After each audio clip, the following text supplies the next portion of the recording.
What's up? Good morning mga salon owners. So, kumusta kayo dyan? Time check natin ay 9:15 na ng morning at isa namang katanungan ng ating follower o kasama natin sa grupo ang sasagutin ngayong araw na to, no? At meron pala tayong grupo, Salon Business Owners PH. Pasok ka kung gusto nyong matuto sa pagpapatakbo ng salon na negosyo.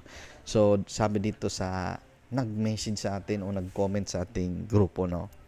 Tinatanong niya kung yung commission ba ng staff natin o ng tauhan natin ay daily ba ibibigay or weekly. So yan yung mga pag-uusapan. Para sa amin, sa experience ko, dahil sa mga hindi nakakilala sa akin, no, sa maguhan dito sa ating grupo, ako nga pala si Jeff Cinco, isang salon owner na meron ng 9 years na experience, karanasan sa pagpapatakbo ng salon business. At kung gusto nyo matuto, share nyo to at follow nyo rin ako. Diba? So, sa experience namin, nung una talaga, sa loob ng ilang taon na ba? Palagay natin mga 6 years. O sa loob ng 6 years na yan, yung sahod ng staff natin, yung tauhan natin is commission-based naman talaga yan. Ang mangyayari, everyday, no, na may kita yung staff o yung tauhan natin, stylist, nail technician, manicurista o assistant, araw-araw tayong nagbibigay ng kanilang komisyon. Pero, ito yung mga napapansin kong problema dyan. Unang-una, alam naman natin na yung mga hairstylist, malaki yung kita. Malaki yung kitaan, no, sa ganitong industriya, sa salon industry. So, malaking kitaan. Ngayon, may staff ako, di ba? Last 2021, November, kakaumpisa ng Zell Salon. Pang malakas ang salon ng Mindanao, syempre, na may 4 na branch na. So, noong November, may staff ako na stylist. Ang nangyari, kasi daily namin binibigay yung komisyon niya. So, araw-araw. Ngayong araw na to, kumita ng 1.5. Kinabukasan, kumita ng 2,000. Sa susunod na araw, kumita ng 1,000. Pero ito yung problema. Nakapagtataka, di ba? Napapansin ko na itong taong to, ang laki ng kitaan araw-araw, no? Nung kinumpute ko yung kita niya sa loob ng isang buwan, no? Last 2021, no? Nasa mga 25,000 pataas, no? Syempre may araw din na walang benta. Di ba? So sa loob ng 'yon, ang laki naman ng kita niya, pero ang problema niya, wala siyang pera araw-araw. Di ko rin maintindihan kung bakit ganon. Habang tumatagal, yung problema pala ng mga stylist, no, is mga one day millionaire. Yan yung mga isang araw, pag kumita ng 1,000, gagastusin nila yan sa loob lang ng isang araw. Ganyan sila. Diba? At syempre, experience ko rin dati yan. Diba? Nung panahong nagtatrabaho pa tayo pag sumahod, syempre, gastos agad. Walang iwan-iwan dyan. Walang tira-tira dyan. Kasi, alam naman sa utak ng mga stylist, na mga staff, na kinabukasan, may kita ulit, at kinabukasan, marirelease din yung income nila. So, anong solusyon? Anong ginawa nating solusyon dyan? Unang-una, pinaintindi ko sa kanila na parang hindi nila nakikita yung magkano yung income nila monthly, no? Hindi nila napapansin. Hindi nila alam kung magkano, no? Parang gipit na gipit sila sa buhay. May experience pa kaming yung stylist kumita ngayon ng 2.5 ngayong araw na to. Kinabukasan, ng hiram ng pamasahe sa cashier sa loob ng salon. Putik kamay, ha? Bakit ganon? So, hindi ko naintindihan kung bakit ganon. At hindi lang to isang beses nangyari. Nangyari to ng ilang beses na sa bawat araw, wala siyang pampamasahe kasi wala na daw yung income niya. Ngayon, sabi ko, malito. Tayo mga owner, responsibilidad nating tulungan yung staff natin. Paano budgetin yung pera nila? paano sila gumastos. Kailangan nilang madisiplina. So, ang solusyon ko dyan, ginawa ko ng yearly yung sahod nila. Biro lang. Oh, joke lang. Tumawa ka naman. Joke yun, ha? Ah, ginawa kong weekly yung sahod nila. So, paano? Every week, no? Yan yung sasahurin nila. So, halimbawa, start ng Sunday. O, Sunday to Monday.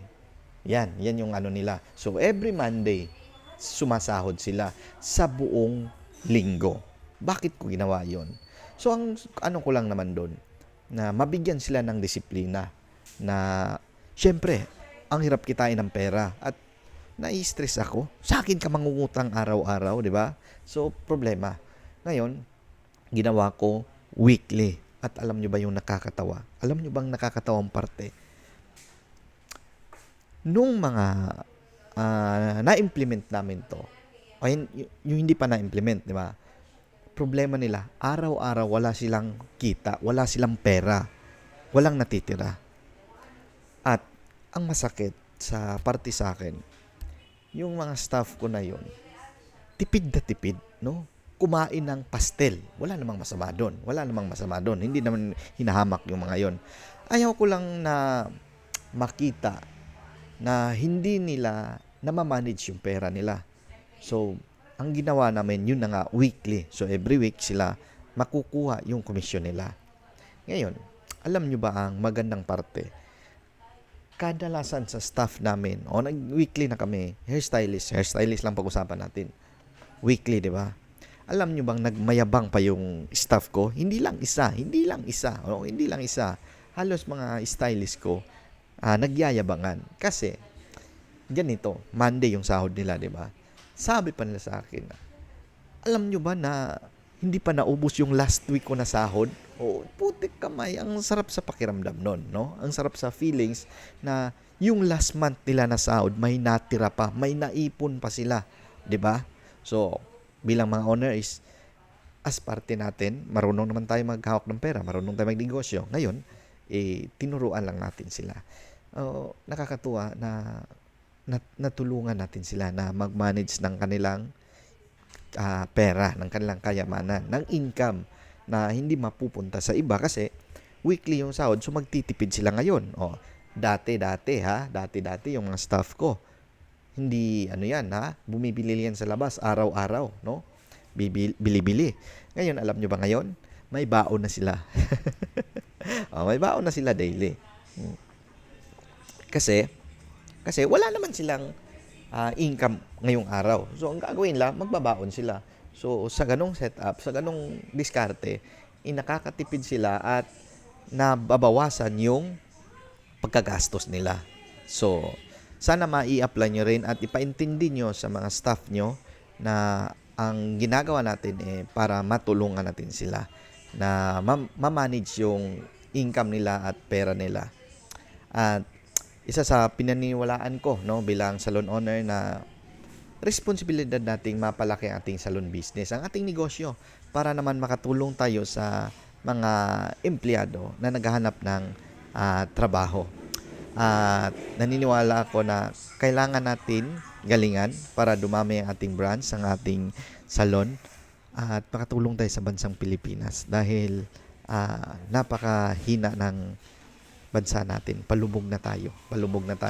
So, kailangan natin makatulong sa sa bansa natin. Galingan natin mga salon owners. At responsibilidad natin yon. Tara, trabaho tayo. At nga pala, may customer na kami ngayon, araw na to. Pumasok yan si ma'am.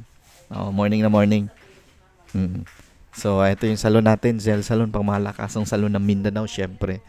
At kung gusto nyo palang matuto sa pagpapatakbo ng salon business, follow nyo ako, Jeff 5. Tuturo ko sa iyo ang lahat. Hindi lahat. Tuturo ko sa iyo ang paano magpatakbo ng salon business, paano mag-manage, at para hindi ka na mamomblema sa late, absent, yung mga company rules. Nagtuturo tayo niyan. At meron tayong mga guests. Siyempre, nung last Zoom meeting natin, may kasama tayong HR na malupit. Nag-guide sa atin paano tayo mag-handle ng staff ng maayos, tama. Maging mabuti po tayong salon owners at hindi pa ba magkaiba yon. Kasi yung mga bababait, naabuso. Yung mga mabubuti, syempre, nagpapatupad ng tama. At tayo yon. At ikaw yon, comment ka kung isa ka rin sa mabuting salon owners na gustong tumulong maayos, mabago ang bansang Pilipinas. So, may customer na tayo, trabaho-trabaho na. Good morning. Bye-bye.